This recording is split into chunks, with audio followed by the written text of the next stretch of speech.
윤석열 전 대통령이 특검에 출석한 지 어느덧 10시간 가까이 지나고 있습니다. 법조팀 이시열 기자와 현재 조사 상황과 향후 전망까지 뉴스 추적해 보겠습니다.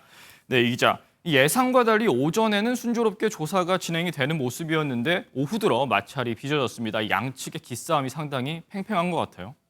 네, 앞서 리포트에서도 보셨듯 내란 특검과 윤 전 대통령 측과의 실랑이가 있었습니다. 네. 윤 전 대통령 측이 고발된 경찰에게는 수사를 받을 수 없다고 말하자 특검은 오로지 수사 논리와 효율성에 따른 것임을 말씀드린다며 이를 반박했는데요.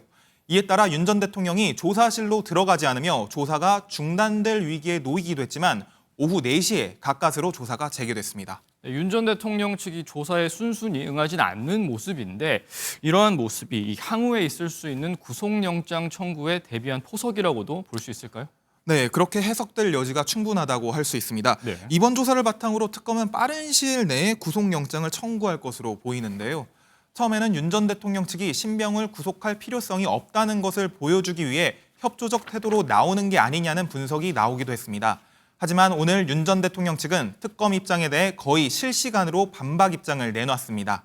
이를 고려해본다면 오히려 특검의 수사 절차에 문제가 있었다는 주장을 제기해 영장 기각을 이끌어내려는 전략으로도 보입니다. 향후 기소가 된다면 재판에 가서도 특검의 수사 절차를 문제 삼을 수도 있겠습니다. 네, 사실 내란 특검이 오늘 첫 조사를 했지만 사실 현판식도 하지 않았단 말이거든요. 사실 이 속도 상당히 이례적이라고 볼 수 있지 않습니까? 네, 맞습니다. 사실 통상적인 검찰 수사 패턴은 주변인부터 차근차근 수사에 들어간 뒤 핵심 인물을 부르는 경우가 일반적입니다. 네, 주변 조사 없이 처음부터 핵심 인물을 부르게 되면 다시 조사를 해야 하는 경우가 생기기 때문인데요. 따라서 수사가 무르익은 뒤 윤 전 대통령을 소환할 것이란 전망이 있었지만 특검팀은 이례적인 속도전에 나섰습니다. 법조계 안팎에서는 내란 특검이 그만큼 윤 전 대통령 신변 확보에 자신감을 갖고 있다는 분석도 나오고 있습니다. 사실 이 내란 특검은 3특검 중 하나일 뿐입니다. 여전히 김건희 특검과 최혜병 특검이 있는데 이들 두 특검도 윤 전 대통령에 대한 소환에 나설 수 있을까요? 당장 그렇다고 단정하기는 어렵습니다.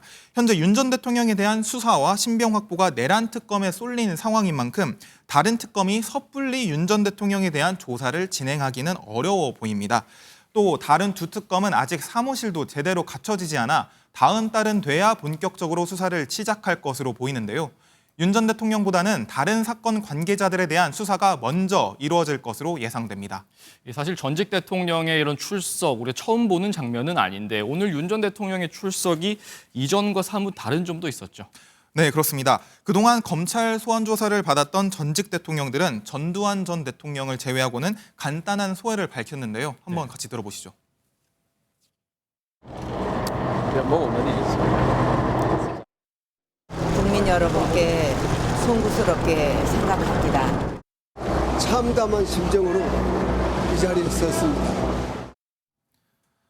네, 윤 전 대통령이 차에서 내려 건물로 들어가기까지 걸린 시간은 10초 정도였습니다.